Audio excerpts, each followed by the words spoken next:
gmail.com.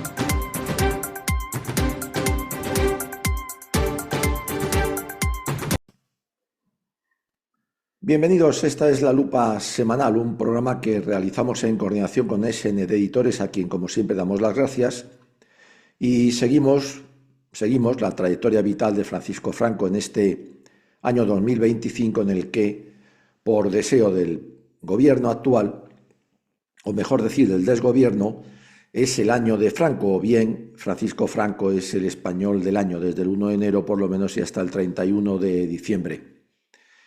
El Ejército Nacional, Franco, el caudillo, el generalísimo, y con él todo el bando nacional liberaron, lo vimos ya, el norte, esencial para ellos. Vamos a seguir, pero antes de seguir conviene saber en qué situación nos encontramos, porque estamos a la puerta de una también de las grandes batallas, la de Teruel. Pero antes de entrar en ella, es importante hacer una reflexión sobre cómo habían quedado los dos bandos en este momento. Estamos ya prácticamente en octubre de 1937, ha terminado la liberación del norte, y de noviembre del 37 a febrero del 38 se va a dar esa batalla de Teruel, que vamos a ver en siguientes capítulos. Por ahora lo que importa es saber cómo queda la situación de ambos bandos. El Frente Populista, pues tras el fracaso de la ofensiva sobre Zaragoza, que dio lugar a la batalla de Belchite, ya lo vimos, el Estado Mayor Frente Populista realizó un importantísimo análisis sobre la situación en la que se encontraban. Era también momento de reflexionar, volcando sus conclusiones en un informe secreto que, por su propia naturaleza, lógicamente secreto, no había lugar a la propaganda, por quien lo había confeccionado, quien los confeccionaron, pues fueron los más altos mandos militares frente populistas y también el más alto mando del comisariado político, y a quien se dirigía, lógicamente, pues al ministro de Defensa, Indalecio Prieto, el socialista Indalecio Prieto, y por supuesto al presidente del gobierno, el socialista pero neocomunista Negrín. Pues ese informe secreto es fundamental, pues refleja de su parte y a confesión de parte, relevo de pruebas, hay que recordarlo, y sobre todo en sus conclusiones, pues la verdadera situación en la que se encontraban los frente populistas en este momento, después del batacazo, del varapalo que había supuesto la pérdida por su parte del norte. Es un informe largo. Yo voy a resumirles algunas conclusiones, creo que las más importantes. El informe se titulaba La situación militar de hoy, y lo hacen, recordemos, los altos mandos militares frente populistas y el comisariado político. Para tan importantes como bien informados mandos y dirigentes, por cierto, ya para entonces todos comunistas o sometidos de buena gana a las directrices comunistas. Eso es así. Es un nuevo dato que avala lo que hemos ya dicho en otras ocasiones sobre el proceso acelerado de sovietización que imprimía Negrín en el bando frente populista. Bien, pues algunas de esas conclusiones que he extraído de la lectura detallada de ese largo informe, pues son las siguientes. Respecto a la evolución de la guerra y la situación en los frentes, hay datos muy interesantes. Por ejemplo, los medios de transporte eran muy escasos. Contaban con unos 300 camiones, cuando en realidad ellos necesitaban, ya hacían intuían y unos estudios y necesitaban 1.500. La industria de guerra pues era deficitaria en producción de municiones. Tengan en cuenta que ya con la pérdida del norte han perdido también unas de las más importantes industrias de material bélico, las que estaban en Vascongadas, en Santander y también sobre todo en Asturias. Algo parecido, ese déficit, decían en lo que respecta al armamento disponible. Aunque faltaba, para el de infantería, el ligero, fusiles, pistolas, ametralladoras, pues consideraban que se podía producir en su zona todavía. El comisariado político, que era para ellos esencial, se consideraba importantísimo, pero es verdad que había críticas porque no estaba lo suficientemente centralizado, lo cual, pues, más que resultar beneficioso, pues, era perjudicial. Era también preciso dar satisfacción moral a los combatientes, la moral estaba muy baja, lo vamos a ver después. ¿Por medio de qué? Pues como se hace siempre en los ejércitos, recompensas, medallas, también económicas, premios económicos, ascensos, bueno, la exaltación mediante propaganda de hechos destacados, que los hubo, y después también que no todos los hombres en edad militar se encontraban en el frente, se daban cuenta de que había mucha gente emboscada, había mucha corrupción, se vendían, vamos a ver, puestos en retaguardia por dinero, por enchufes, por amistad, por relaciones familiares, se vendían también exenciones médicas por las mismas varias cosas que acabo de decir. Bueno, ahí también le voy a leer ahora un pequeño párrafo de este informe en el que dice que el Estado Mayor Central, Frente Populista, por supuesto, propuso oportunamente la publicación de una orden circular para perseguir a los emboscados de la retaguardia, pero esto no se había llevado a efecto, no con la eficacia necesaria. En cuanto al aspecto político y de vida en la retaguardia, el informe, este secreto, era demoledor. Yo he recogido algunos testimonios del informe que da y también algunas conclusiones. Sobre el orden y la seguridad en retaguardia, no nos olvidemos, hay un párrafo interesante que dice: sin duda es este el más grave de todos los problemas que están planteados en relación con el sostenimiento de la guerra y el triunfo de la causa popular. El informe, por ejemplo, especificaba que había en la retaguardia del Frente Populista, numerosos actos de sabotaje, espionaje, deslealtad de funcionarios. Dice textualmente ese informe, resalto esta línea que he entresacado: abundancia de elementos simpatizantes con los facciosos en la retaguardia. Fíjense, claro, además los nacionales empezaban a ganar la guerra y claro, en el otro bando se daban cuenta y nadie quiere apostar a caballo perdedor. Bueno, todos estos elementos, decía el informe, más o menos venía a decir que, claro, que creaba un clima de derrotismo contra el que era indispensable luchar y con urgencia. ¿Para qué? Pues para evitar un rápido hundimiento de la moral que afectaría sin duda a los combatientes de primera línea, a los frentes. También es importante qué ocurría en la retaguardia Frente Populista, pues la escasez de abastecimientos cada día se extendía más y era más aguda.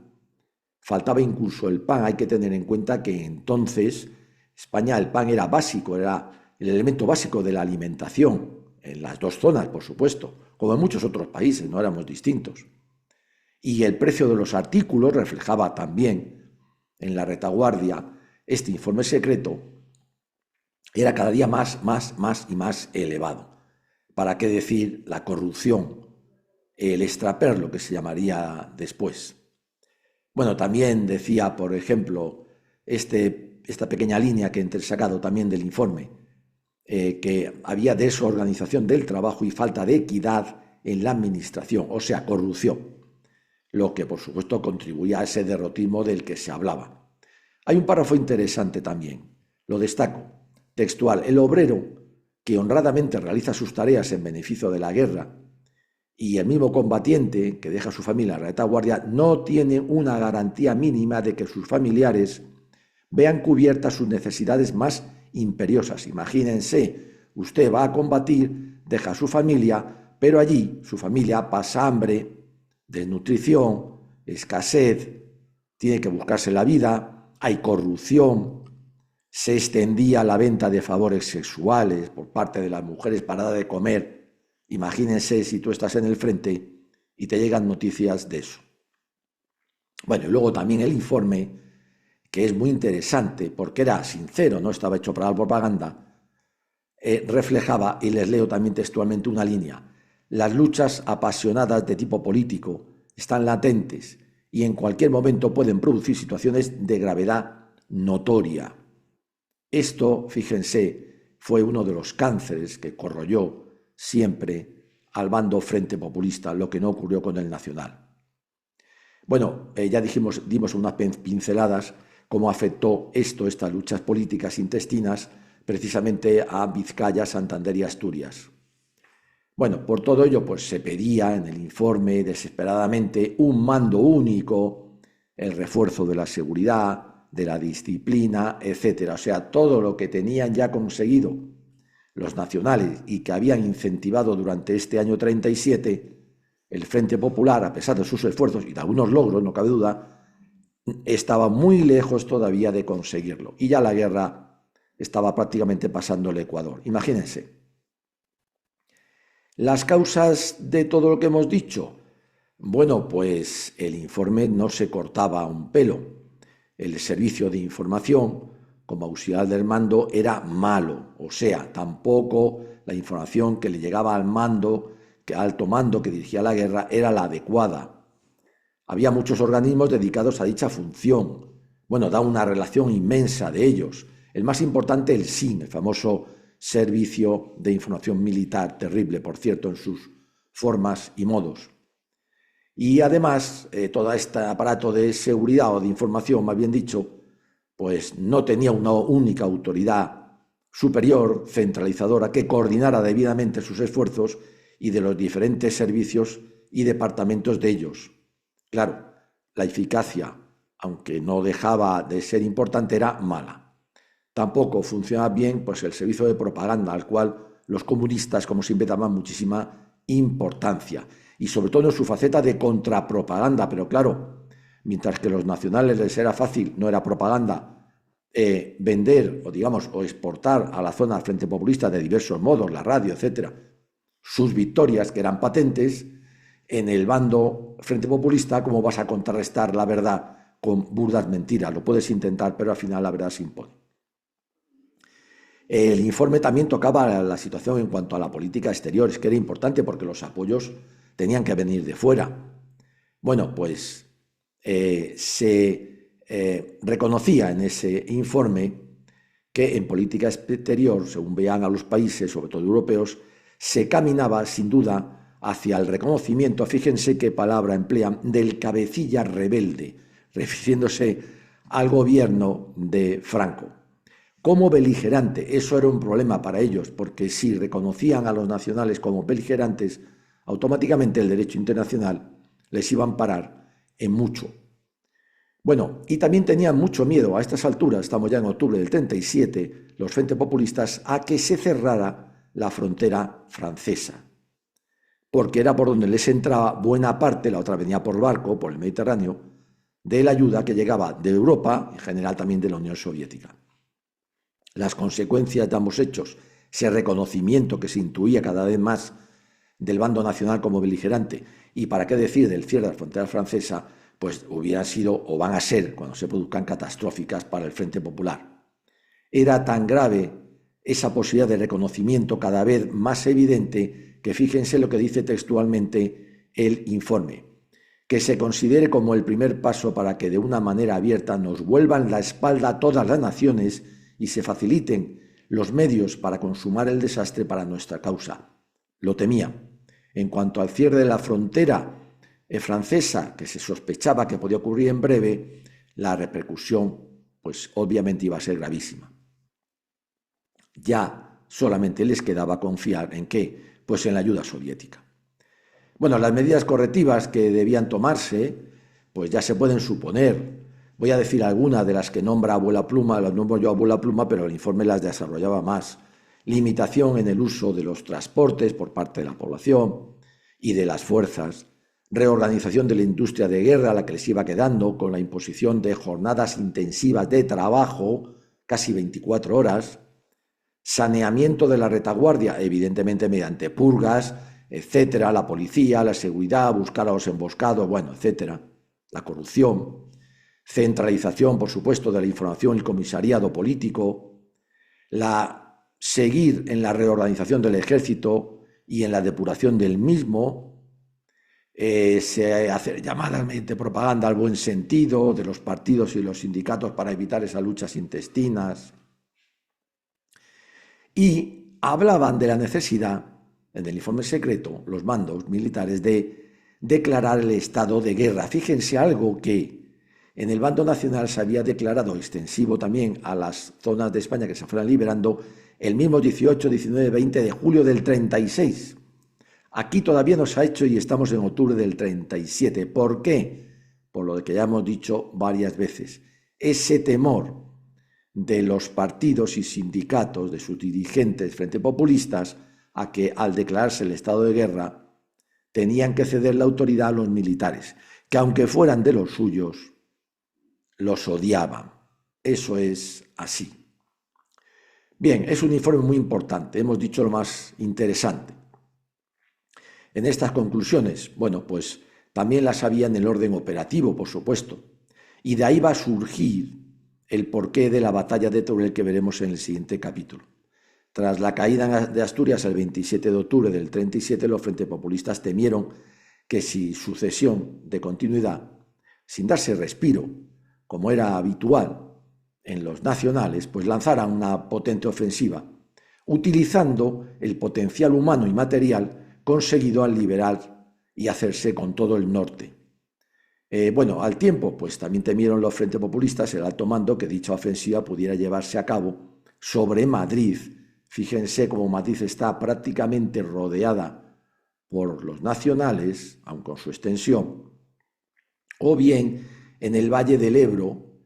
¿Por qué? Por la cercanía y la posibilidad de cortar la zona frente populista en dos, una esta y otra prácticamente Cataluña.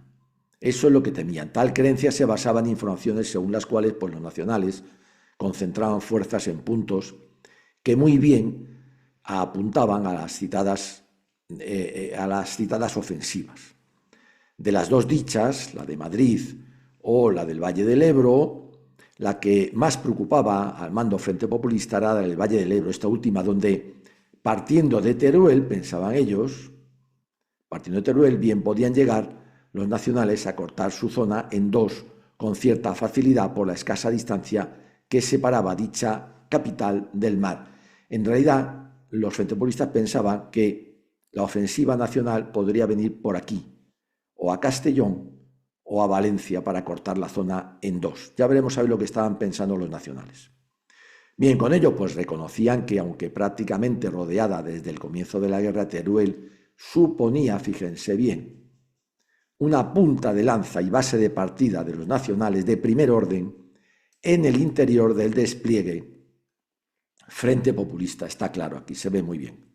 Es decir, algo parecido a lo que a su vez representaba el entrante frente populista en el despliegue nacional en Extremadura. Fíjense la poca distancia que hay desde aquí hasta Portugal para poder cortar también en dos la zona nacional. Es lo mismo, pero al revés. Este entrante existía desde el mismo inicio de la guerra sin que hasta la fecha se hubiera utilizado para dividir la zona nacional en dos y con ello amenazar especialmente Sevilla y Cádiz, que era lo que quedaba más cerca. Por lo que, bueno, hubo un plan en primer momento, pero la caída de Largo Caballero, pues en abril del 37 lo impidió y quedó prácticamente nada más que en embrión, apenas pocas ideas. Bueno, pues los frentes populistas, el mando, influido pues por el temor a lo que podría hacer los nacionales y consciente de su dificilísima situación tras la pérdida del norte, pero decididos a prolongar la guerra, aunque ya vimos que incluso en Arecio Prieto y Azaña la daban por perdida, sobre todo los comunistas querían prolongarla como fuera, por órdenes de Stalin, estaban vendidos a la URSS. Bueno, y por no rendirse, por aquello del orgullo, el alto mando Frente Populista volvió a fijar su mirada en el entrante extremeño, aquí. Solo que esta vez con mayor decisión, considerando dicho lugar como el único punto de todo el frente donde poseía una baza de verdadera importancia, tanto táctica como estratégica. Táctica por la facilidad, la poca distancia, y estratégica por dividir la zona nacional en dos. Es verdad.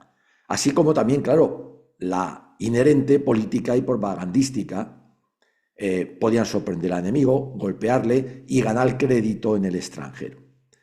Pero como para llevarla a cabo esta maniobra, este posible corte, precisaban de tiempo, pues entonces surgió la necesidad en el alto mando Frente Populista de no dar respiro al enemigo, a los nacionales, y mantenerlo ocupado mediante una maniobra de distracción que lógicamente debía ser de gran envergadura, aunque secundaria al fin y al cabo. Ojo, ellos pensaban en esta como principal, pero en una secundaria que distrajera la preparación de esta. ¿Cuál va a ser? Pues Teruel.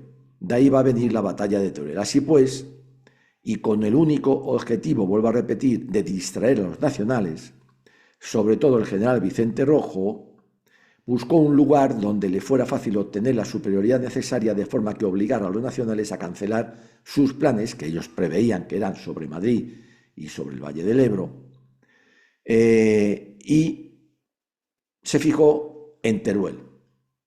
Vemos cómo va surgiendo el tema.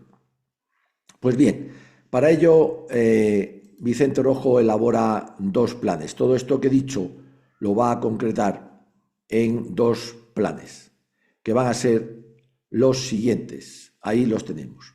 El que denominará Plan P es el principal, que consistía en atacar por el Valle del Guadiana, este de aquí, y dividir en dos la zona nacional, llegando hasta la frontera portuguesa, también muy importante, para girar a continuación hacia el sur, derrotando el ejército de Andalucía, que sabían que era el más débil de todo el despliegue nacional, y ocupar, a ser posible, Sevilla, y luego, a ser posible, seguir hacia Cádiz.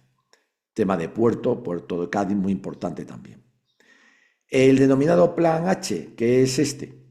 Pues en realidad para ellos era secundario, de distracción, preciso, eso sí, para conseguir pues, el tiempo necesario para organizar el Plan P, acumular las fuerzas, y mientras evitar que su enemigo, los nacionales, desencadenaran o bien lo que pensaban que era una maniobra, una ofensiva sobre Madrid, o bien desde el propio Teruel hacia el mar. Este era el Plan P, en realidad secundario, pero también se le va a dar la suficiente importancia para que tenga envergadura. Les leo un testimonio de Enrique Castro Delgado, dirigente comunista. Es interesante en este momento. Dice o decía: a finales de noviembre del 37, el ministro de Defensa, a consecuencia de informes recibidos de los servicios de información, según los cuales el enemigo preparaba la operación sobre Madrid por Guadalajara, dispuso poner en práctica el contragolpe estratégico. Así nació la Operación Teruel. Al planearla, el general Rojo no renunciaba a su idea fundamental, el Plan P.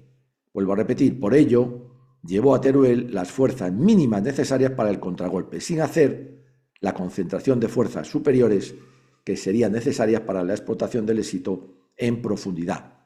El general Rojo quería, una vez frustrado el golpe enemigo sobre Madrid, que ellos suponían, lanzar las fuerzas a Extremadura. Por ello, la operación de Teruel se montó sobre la base de objetivos limitados. Esto es muy importante porque, aunque como veremos van a conseguir entrar y conquistar Teruel, no van a poder seguir más, y es que no era su objetivo. Su objetivo era una maniobra muy importante de envergadura, pero solo de distracción, para conseguir tener tiempo para preparar el plan P y frenar en todo caso las ambiciones nacionales. Este era el verdadero objetivo. Por eso conseguirán Teruel, pero nada más. Como paso previo, y para compensar las ganancias en hombres y material obtenido por los nacionales con la toma del norte, con la liberación del norte, ya hemos visto, su potencial humano era tremendo.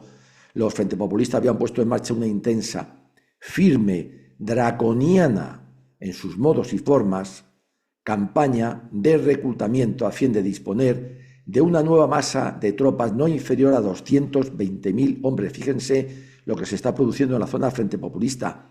Se va a hacer levas de hombres, por supuesto, obligatorias, forzosas. ¿De qué? Pues del reemplazo, que tenía que haber sido del año 31, de agosto del 37, de septiembre del 30 y del 38, de octubre del 39, o sea, se está cogiendo ya a jóvenes menores de 20 años y adultos prácticamente mayores de 40. quieren reunir esa cantidad de efectivos. El esfuerzo de reclutamiento fue ingente y, vuelvo a repetir, draconiano en sus formas. Igualmente, en cuanto a qué, al material, porque las fuerzas o los efectivos humanos sin material no hacen nada. Esto también es muy importante. Y les traigo otro testimonio de Enrique Castro Delgado, que era una persona bastante ecuánime. Dice textualmente en este punto: las derrotas que le ocasionamos a Franco, Madrid, Jarama, Guadalajara, no fueron tales, fueron derrotas parciales, él mismo lo reconoce. No alteraban en lo más mínimo la situación estratégica en general, ni cambiaron las relaciones de fuerzas. Ahora, tras Vizcaya, Santander y Asturias, perdida por ellos, es distinto, decía Castro Delgado. Franco ha logrado no solo la superioridad de fuerzas, sino un cambio favorable en la situación estratégica. Creo que ha llegado la hora de la movilización nacional, de su zona, claro. Creo que hoy más que nunca necesitamos que la Unión Soviética nos ayude con armas para compensar nuestra inferioridad numérica y nuestra dificultosa situación estratégica. Castro Delgado veía las cosas con realismo. Con los nuevos reclutas que se están recogiendo, los Frente Populistas lograron constituir 5 nuevos cuerpos de ejército. Sus fuerzas tenían entonces el ejército del Este o de Levante, formado por 2 cuerpos de ejército. Crearon después otro cuerpo de ejército más, que lo van a situar en La Mancha, otro cuerpo de ejército más, el 5º, que también va a estar en la zona de Toledo, Ciudad Real, también por La Mancha, y después tenía otro cuerpo de ejército ya funcionando. Bien, estas fuerzas muy numerosas que están consiguiendo aceleradamente, ¿cuál era su moral? Porque claro, en las fuerzas en la guerra también es muy importante. Bueno, la moral de estas tropas oscilaba en realidad, desde muy alta o inquebrantable, de aquellas que poseían una firme formación revolucionaria, sobre todo la de extracción comunista, a pésima moral de aquellas unidades integradas, ¿por qué? Pues por los reclutas, por todos estos reclutas que ya veían que la causa Frente Populista iba de mal en peor y en cambio se le llevaba frente, valga la redundancia, a un enemigo en alza, muy bien organizado y que alardeaba de sus victorias. Esto también influía en la moral de qué, pues de los que estaban en primera línea, lógicamente. La calidad de los nacionales aumentaba mientras que la suya disminuía. Como es de suponer, bueno, pues por todos los medios posibles, por las buenas o por las malas, más bien por las malas que por las buenas, en gran medida, sobre todo por la base de los comisariados políticos, pues se hacía lo imposible por levantar esa moral, o yo creo que más bien por apuntalarla como fuera posible. Hay numerosos testimonios también de esto. He sacado 2 o 3 líneas nada más. Por ejemplo, se dieron instrucciones: no perder ninguna de las posiciones actuales, hay que hacer que contra ellas se estrellen las mejores fuerzas del fascismo. Bueno, había propaganda. A los hombres le decían: tienen el deber ineludible de cumplir exactamente todas las órdenes, que no se cumplían. Exactamente la misión recibida, que tampoco se cumplía. Este es el desastre organizativo que tenían siempre. Bueno, órganos especiales que iban a encargarse muy particularmente de la disciplina y de elevar esa moral, o apuntalarla, mejor dicho, y de hacerlo como fuera. Va a haber muchos fusilamientos, castigos ejemplares, pues va a ser el SIN, el terrorífico SIN, el Servicio de Información Militar, que dirigía Prieto. Se van a crear en diciembre del 37 otros organismos represores terribles, que fueron los tribunales militares permanentes. Todo esto, tanto el SIN como estos tribunales, en manos ya decididamente comunistas. Se les va a dotar de personal, chequistas, y su labor va a ser puramente policial. Bueno, esto va a ser terrible lo que va a ocurrir en la zona Frente Populista. Los fusilamientos, vuelvo a recibir, de ellos mismos, de sus propios soldados, etcétera, van a ser tremendos. Los castigos ejemplares a los que se consideraba emboscados, pues tremendos también. En la moral, en la retaguardia, pues va a seguir en baja, aunque se va a intentar alzar por estos medios. Bien, ¿qué ocurría mientras en la zona nacional? Vamos a ver en estos momentos. Bueno, pues vamos a verlo. De todo lo dicho, hay parte que los frente populistas tenían razón y otra que no. Tras el notable éxito ya de todo tipo que había supuesto la liberación del norte, los nacionales se pusieron manos a la obra inmediatamente para digerir primero todo lo ganado. Había que organizarlo, había que estructurarlo en aquella región, tanto en el potencial humano como en el material y sobre todo la capacidad industrial y capacidad de producción de material de guerra, muy importante. Se requería, no obstante, pues tiempo. ¿Por qué? Pues porque había que organizar y había que reclutar cerca de 150.000 combatientes potenciales más que se tenía desde esa zona. Tras, eso sí, la lógica de depuración, había estado en manos Frente Populista, no te podías fiar de todos. Todos debían ser integrados. ¿En qué? Bueno, pues en los diferentes ejércitos y cuerpos de ejército que se poseían o en los nuevos que se crearan. ¿Y disponerlos a qué? Pues a luchar bajo una sola bandera, con el mayor ánimo posible que lo hicieran, igualando en empeño estos nuevos que llegaban con los que ya estaban combatiendo. Por eso, bueno, pues dándose por descontado que tal proceso iba a coronarse con éxito y en tiempo récord, la cuestión fundamental a la que se enfrentaba el mando nacional en estos instantes, y más en concreto el generalísimo, era dónde volcar ese tremendo potencial que iba ya obteniendo. Hay constancia por múltiples documentación que se conserva del cuartel general del generalísimo, sería muy largo aquí nombrarla, de que en marzo del 37 se tomó la decisión. Fíjense, en marzo del 37 estamos empezando la batalla de Brunete. Se tomó ya la decisión de llevar el centro de gravedad de la guerra al norte, ya lo vimos, y se pensaba que tras esa campaña que se consideraba iba a ser exitosa, después costó varios meses, ya se pensaba en el Estado Mayor Nacional, en el Estado Mayor del Generalísimo, volcar y llevar el centro de gravedad de las operaciones al Valle del Ebro, donde se debía buscar, yo ya lo pensaba, el final victorioso de la contienda. Entre otras cosas porque a través de él se podía salir al mar. Ya el Mediterráneo estaba dominado por la Marina Nacional, cortando además en dos la zona Frente Populista, causándole así al contrario un daño irreparable. Franco ya intuía el futuro. El 15 de septiembre, cuando ya está a punto de terminar la batalla de Belchite y por lo tanto la liberación de Asturias, bueno, pues la tercera sección del Estado Mayor, la de operaciones del cuartel general del Generalísimo, elabora un informe en el que definitivamente se decanta por dicho valle como futuro campo de batalla, apuntando ya no solo al citado corte en dos de la zona enemiga, sino también a la liberación de Barcelona y con ella de las provincias catalanas, muy importantes también, y por supuesto cierre de la frontera francesa. Esto es muy importante.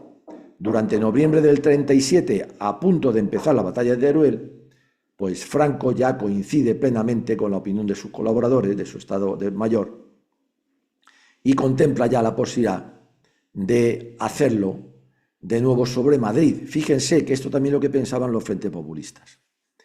Bueno, para él lo más importante es el Valle del Ebro y como secundaria Madrid. Los frentes populistas, hemos dicho, consideraban para ellos lo más importante Extremadura, este corte, como secundario Teruel. Pensaban que los nacionales iban a descolgarse desde Teruel hacia el mar. Pues no, donde pensaba Franco era aquí, en el Valle de verdad del Ebro. Bien, hay un testimonio también importante que voy a leer sobre esta situación. Bueno, los beneficios además políticos y propagandísticos, por supuesto, de ese corte también serían importantes. Decía un informe del cuartel general generalísimo: retrasos sufridos en la organización y armamento de las divisiones que combatieron en el norte, como también la necesidad de tener a punto de empleo las nuevas baterías de artillería, aconsejan aprovechar el tiempo, realizando una operación que acreciente nuestra superioridad, causando al enemigo un desastre moral y material, resolviendo situaciones tácticas duras y recuperando un crecido número de tropas de las empleadas en los frentes que aumenten nuestra capacidad ofensiva. Esto es muy importante. Están preparándose para esa ofensiva desde Zaragoza. Así ocurría a los nacionales algo muy parecido a lo que hemos visto con los frentes populistas. Ya lo hemos dicho, no voy a repetirlo. Bien, así pues, bueno, y con vistas a esa gran operación a través del Valle del Ebro, fíjense que es aquí, los frentes populistas pensaban que era desde Teruel. Bueno, pues para ganar el mar, los nacionales llevaron a cabo diversas reorganizaciones a lo largo de los meses de octubre y noviembre del 37, aún imbuidos en la batalla de Belchite, quedando a principios de diciembre constituida la masa de fuerza ya preparada para esa ofensiva. Se va a llamar al Ejército del Norte, el mando se le va a dar al general Dávila, y estas tropas se van a dividir en dos sectores. Lógicamente, el Ebro viene por aquí, pues el sector norte del Ebro y el sector sur del Ebro. Ahí lo he dibujado con esas flechas. En cuanto a la operación sobre Madrid, que debía preceder a la del Ebro, fíjense bien, era de gran distracción. Para realizarla, pues se pensaba utilizar, por un lado, las fuerzas que rodeaban a la capital de por sí, y por otro, pues 3 fuertes agrupaciones de nueva creación que acometieran al enemigo siguiendo estas 2 direcciones que vemos aquí. Una agrupación A que iría entre el Jarama y el Henares, una B que iría entre el Henares y el Tajuña, y una C que iría de refuerzo de esta B entre el Tajuña y el Tajo. En cuanto a la situación de la retaguardia nacional, hemos visto la penosa situación de la retaguardia frente populista, pues aquí vamos a ver que ya era todo lo contrario. El ambiente de estos días en la zona nacional, bueno, era opuesto por completo al de la zona frente populista. Era exultante de entusiasmo, optimismo, de ilusión tras la liberación del norte, cuyo alcance pues a nadie se le ocultaba. La guerra se creía, eran demasiado triunfalistas también, cuidado, ya ganada, se creía próximo su fin, además favorable, y bueno, es unido a que en ningún momento se había sentido el zarpazo de la escasez de los productos, ni tampoco de la elevación de precios. La administración que se estaba realizando en la retaguardia nacional era modélica en todos los aspectos, mientras que en la frente populista comenzaba ya a sentirse el hambre, incluso que se acelerará hasta la hambruna. En la nacional durante la guerra no faltó nunca de nada. Voy a leerles algún testimonio del coronel, por ejemplo, Martínez Campos, bueno, algunos mandos militares, no voy a de un capitán de aviación, Larios, de los Larios, conocidos. Voy a leerles algún testimonio referidos a Zaragoza, el ambiente en Zaragoza. Fíjense que Zaragoza está prácticamente en primera línea. Bueno, pues para que vean, si esto era en Zaragoza, imagínense en capitales más alejadas del frente. Leo textualmente aquí algunos testimonios. En Zaragoza, los cafés y los bares estaban siempre atestados de gentes. Allí se encontraba un público muy mezclado, compuesto de soldados rasos a generales, pasando por todos los grados. Unos llegaban del campo de batalla, otros se disponían a partir. Ninguno sabía si volvería a ver aquellas luces brillantes y aquella animación, fíjense, en medio de la guerra, pero todos estaban llenos de optimismo y entusiasmo. Otro testimonio. Todo se hallaba abarrotado. El gran hotel de Zaragoza, repito, se ha convertido en un casino al cual se acude sin cesar. Suelen formarse grandes corros en los cuales se discute lo ocurrido en cada frente. La calle está repleta, es difícil transitar. Falangistas y requetés llegados de las trincheras o de la propia retaguardia lo invaden casi todo. Otro testimonio más. No es menos fuerte y sólida la moral de la retaguardia. La conquista del norte ha sido apreciada justamente por toda la población, por toda la opinión pública. En lo económico, fíjense, la abundancia de alimentos, la baratura de los precios, la normalidad de la existencia en las ciudades y pueblos, el orden reinante y el mejoramiento de los instrumentos financieros del Estado ofrecen a la retaguardia facilidades y aún comodidades que los visitantes extranjeros, que los había, no pueden menos de observar y de contemplar con penetrante curiosidad. Bueno, pues hasta aquí lo que había en un lado y en otro. Estamos a las puertas de la importante batalla de Teruel. Para unos va a suponer un alivio, un primer y posiblemente ya único éxito, los frentes populistas y los nacionales en este momento de optimismo se van a llevar su primer y de verdad tal vez importante fracaso, aunque ya veremos a ver cómo van a digerirlo unos y otros. Yo sí quería terminar remarcando cómo se gestionaba ya la Nueva España, el bando nacional, en todo, en plena guerra, y cómo se seguía gestionando esa vieja España que aún seguía R que R.